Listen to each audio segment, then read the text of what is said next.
रुकिए एक पल। आज रात जब घर शांत हो जाए, जब बाहर का शोर थम जाए, तब खुद से एक सवाल पूछिए।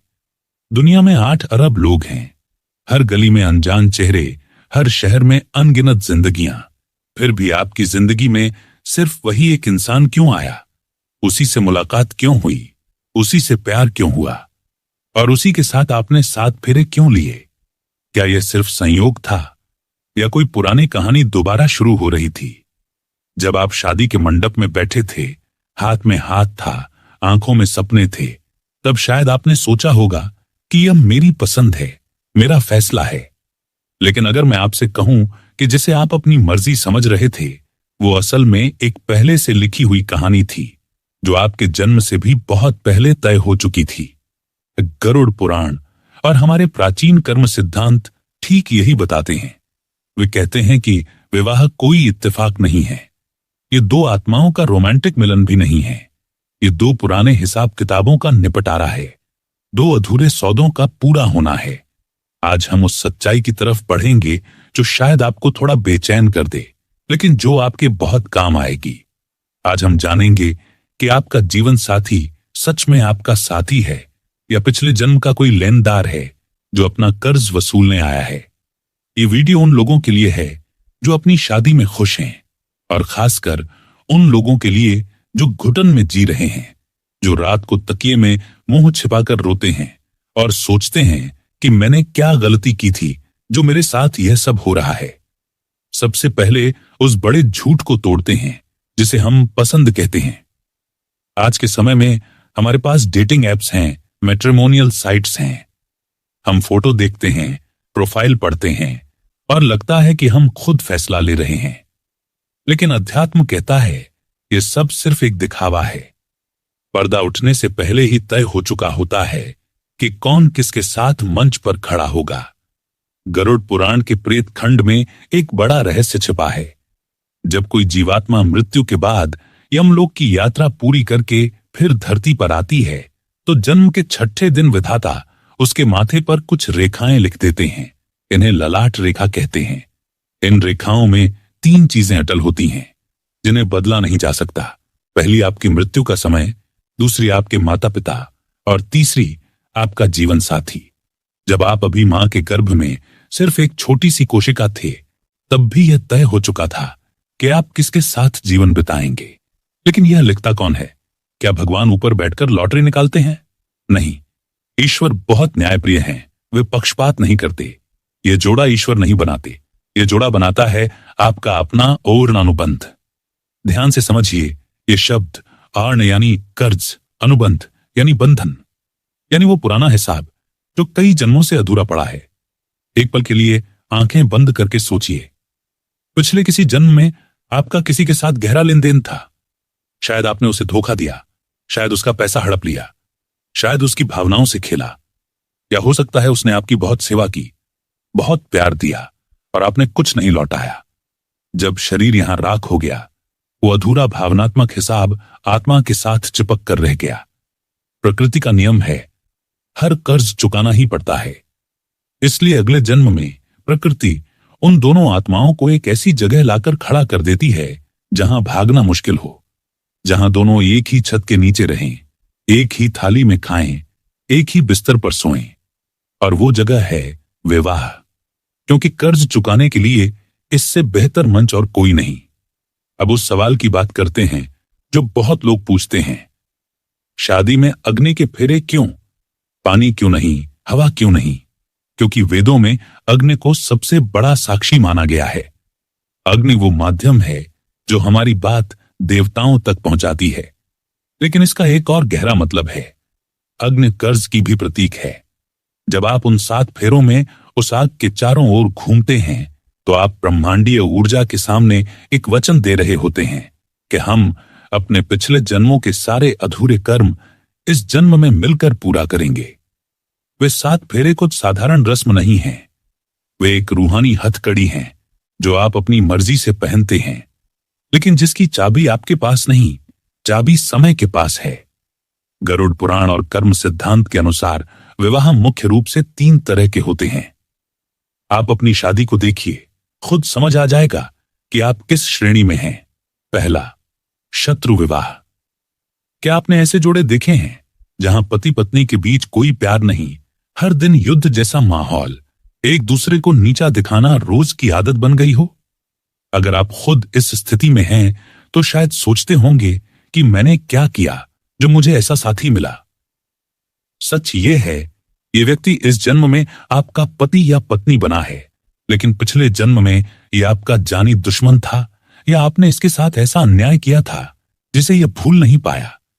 उस समय यह कमजोर था, कुछ नहीं कर पाया, लेकिन मरते वक्त मन में बदले की आग थी। वही आग इसे इस जन्म में आपके बेडरूम तक ले आई है। अब यह रुलाएगा, तड़पाएगा, और यह सिलसिला तब तक चलेगा जब तक मन की वो पुरानी गांठ खुल नहीं जाती। लोग इसे घरेलू हिंसा कहते हैं, अध्यात्म इसे कर्मिक निपटारा कहता है। दूसरा, कर्जदार विवाह। एक मेहनती इंसान दिन रात मेहनत करता है, पैसा कमाता है, लेकिन सारा पैसा पार्टनर की बीमारी, उसके खर्चे या उसकी गलतियों को सुधारने में चला जाता है। यह संयोग नहीं, पिछले जन्म में आपने उसका धन हड़पा था या आर्थिक नुकसान पहुंचाया था। अब वह ब्याज समेत एक एक पैसा वापस ले रहा है। जिस दिन हिसाब जीरो हो जाएगा, उस दिन या तो वह सुधर जाएगा या शांतिपूर्वक चला जाएगा, क्योंकि सौदा पूरा हो गया। तीसरा, उदासीन विवाह। न प्यार न नफरत।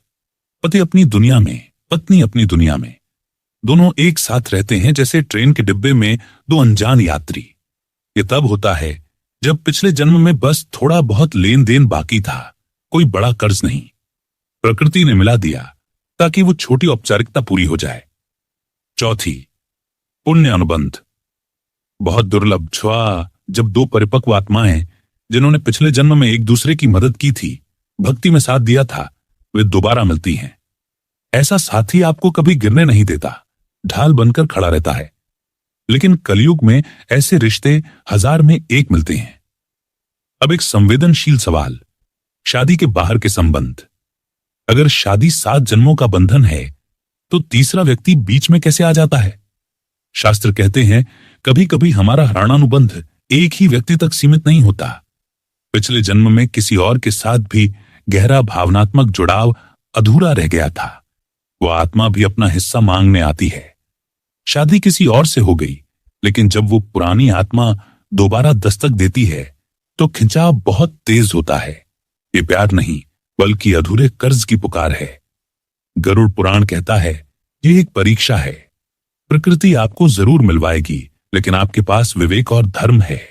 अगर आप बहक गए और जीवन साथी को धोखा दिया तो एक नया और जटिल कर्म बन जाता है।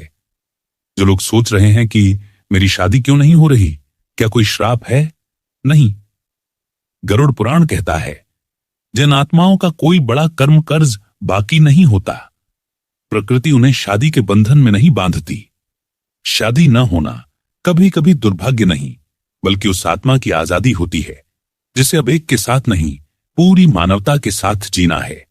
लेकिन हम सामाजिक दबाव में इतने परेशान होते हैं कि जबरदस्ती उस पिंजरे में घुसने की कोशिश करते हैं जिससे ईश्वर हमें बचाना चाहता था। अब आप पूछेंगे, अगर सब कुछ पहले से तय है तो मेरे हाथ में क्या बचा है? क्या मैं चुपचाप सहता रहूं? नहीं। गरुड़ पुराण आपको लाचार नहीं बनाना चाहता बल्कि समझदार बनाना चाहता है। जब आपको पता चलता है कि सामने वाला बुरा नहीं है बल्कि वो आपके बनाए पुराने कर्ज की वसूली कर रहा है, तो नजरिया बदल जाता है। आप खुद को पीड़ित मानना छोड़ देते हैं। आप समझते हैं कि जो थप्पड़ पड़ा वो मेरी ही फेंकी गेंद दीवार से टकराकर वापस आई है। तलाक भी समाधान नहीं है। कर्म का कानून कहता है अगर आप सबक सीखे बिना क्लास छोड़ दोगे तो परीक्षा माफ नहीं होती, कर्ज आगे बढ़ जाता है। दूसरी शादी करेंगे, इन नया चेहरा मिलेगा, लेकिन पैटर्न वही रहेगा। तलाक का दर्द शरीर के किसी घाव से ज्यादा गहरा क्यों होता है? विज्ञान कहता है हार्मोन्स की कमी। अध्यात्म कहता है शादी के समय दोनों के सूक्ष्म शरीर जुड़ जाते हैं, उनकी ऊर्जा की नाड़ियां एक हो जाती हैं। जब अलगाव होता है तो जैसे दो जुड़ी हुई चीजों को जबरदस्ती फाड़ दिया जाए, वो आत्मा का घाव है। इस कर्मिक चक्र को तोड़ने का तरीका क्या है? ऋषियों ने बहुत शक्तिशाली लेकिन सरल उपाय बताया है, साक्षी भाव और क्षमा। उस पति को माफ करना जिसने जीवन बर्बाद कर दिया। उस पत्नी को आशीर्वाद देना जिसने समाज में बदनाम किया। अहंकार कहता है नहीं, मैं बदला लूंगा, लेकिन याद रखिए, बदला लेना मतलब एक नया चक्र शुरू करना। अगर सच में मुक्त होना चाहते हैं तो डोर काटनी होगी, और वो डोर नफरत से नहीं कटती, नफरत से और मजबूत होती है। डोर कटती है उपेक्षा और क्षमा से। आज रात एक काम कीजिए, जब आपका जीवन साथी सो जाए तो उसके चेहरे को देखिए, मन ही मन कहिए, मुझे नहीं पता हमारा पिछला हिसाब क्या था, हो सकता है मैंने तुम्हें बहुत तकलीफ दी हो, उसके लिए माफी, और इस जन्म में तुमने जो भी दिया उसके लिए मैं तुम्हें माफ करता हूं। हमारा लेना देना पूरा हुआ, मैं तुम्हें आजाद करता हूं और खुद को भी। जब आप यह भावना रोज भेजेंगे तो चमत्कार होगा। बिना बोले, बिना लड़ाई के, या तो व्यवहार बदलेगा या वो शांतिपूर्वक दूर हो जाएगा, लेकिन इस बार कड़वाहट के साथ नहीं, मुक्ति के साथ। गरुड़ पुराण में गर्भ संस्कार का भी गहरा रहस्य है। जो लोग अभी शादी से पहले हैं उनके लिए जरूरी है। जिस तरह की ऊर्जा और विचार पति पत्नी के बीच होते हैं, वैसी ही आत्मा गर्भ में आती है। अगर रोज झगड़े, गुस्सा और नफरत है तो निम्न कोटि की आत्मा आती है। इसलिए शादी को संस्कार कहा गया है, कॉन्ट्रैक्ट नहीं। और वो तीव्र आकर्षण जिसे हम प्यार समझ लेते हैं। एक अच्छी लड़की किसी आवारे के पीछे पागल हो जाए, एक अच्छा लड़का किसी धोखेबाज के लिए सब छोड़ दे, ये प्यार नहीं, पुराने कर्म की चुंबक शक्ति है। सच्चा प्यार अंधा नहीं करता, वो शांति और स्पष्टता देता है। अगर रिश्ते में पड़ते ही नींद उड़ जाए, परिवार से झूठ बोलना पड़े, वो करियर प्रभावित हो, तो समझ लीजिए आने वाला तूफान है। एक सुंदर उपाय हमारे पूर्वजों ने दिया है, दान और सेवा। अगर वैवाहिक जीवन में क्लेश है तो किसी कन्या का विवाह कराइए, किसी गरीब जोड़े की मदद कीजिए। जब आप दूसरों के घर बसाने में मदद करते हैं तो प्रकृति आपका घर बचाने में लग जाती है। प्रारब्ध को पूरी तरह नहीं बदला जा सकता, लेकिन हल्का जरूर किया जा सकता है। गृहस्थ जीवन सबसे बड़ा तप है। घर में रहकर रोज की तकरार में जबान पर लगाम रखना, गुस्सा पीना और दूसरे का भला सोचना, ये जंगल में तपस्या से भी कठिन है। अगर आपकी शादी किसी मुश्किल इंसान से हुई है तो इसे सजा मत समझिए, इसे परीक्षा समझिए। ईश्वर ने आपको कठिन प्रश्न इसलिए दिया क्योंकि उनको पता है कि आप में उसे हल करने की क्षमता है। जो अभी शादी करने वाले हैं, सिर्फ चेहरा और बैंक बैलेंस देखकर फैसला मत कीजिए। देखिए कि उसके साथ आप शांत महसूस करते हैं या नहीं। क्या उसकी मौजूदगी आपको बेहतर इंसान बनाती है? और ईश्वर से प्रार्थना कीजिए, हे प्रभु, मेरे जीवन में उसी इंसान को भेजना जो मेरी आत्मा की यात्रा में साथी बने, पैरों की बेड़ी नहीं। आखिर में यही समझना जरूरी है, कोई रिश्ता हमेशा का नहीं होता। हम सब मुसाफिर हैं, एक सराय में मिले हैं, कुछ समय साथ रहेंगे, फिर अपनी अपनी राह पर निकल जाएंगे। आपका जीवन साथी चाहे जैसा भी हो, आपके अपने कर्मों का आईना है।